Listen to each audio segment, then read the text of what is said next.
Today on Pat's Car Garage, I want to take the time to review the K Suspension Big 7 wiring upgrade for the Jeep Grand Cherokee ZJ. So first of all, this is an excellent kit. I rated 5 stars right off the bat. It's very well made. It uses good materials. It uses 2-gauge welding wire, which is really flexible. They also supply these battery terminals if you need them. But basically, this is a must if you upgrade your alternator or you plan on running more accessories in your Jeep, like a winch or whatever. These are absolutely a must-have item. It's like an upgrade before all your other upgrades. That's what it should be. So let's talk about differences with the factory wiring. So the factory wiring has essentially 3 ground leads. There's going to be a chassis ground, an engine ground, and the alternator will have its own ground spliced into the engine ground. With the wiring upgrade, you lose that extra alternator ground, but it's totally unnecessary because the alternator is obviously attached to the engine bracketry, which receives its ground from right down there. You can just barely see the little copper lug sticking out. So yeah, you lose that extra alternator ground, but you really don't need it.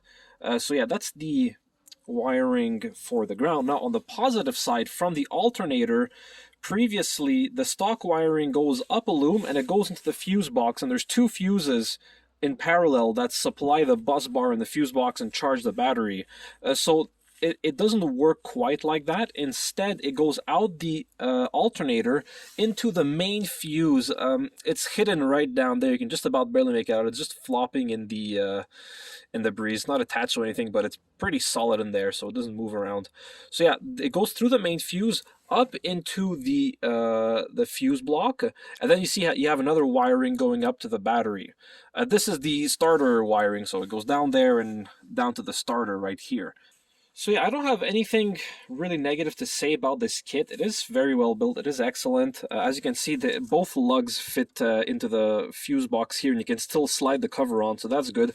The only thing I wish is the wiring for the main fuse. I wish it was a little bit different because the wiring's kind of too long, and the fuse is like, it's in line, right? So you can't really put it anywhere that makes sense.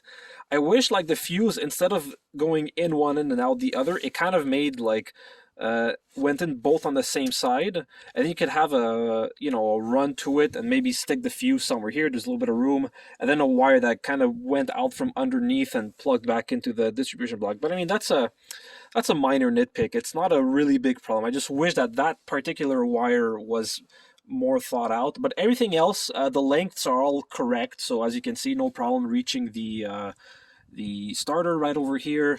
The grounds here are the right length. So yeah, this one's a really short run. It just goes over there. And then this one here, the engine ground, was a little bit long, but you can kind of snake it around underneath and get the length to be correct. So yeah, that's it. This is a very excellent kit. So if you're thinking about it, I definitely recommend you do it.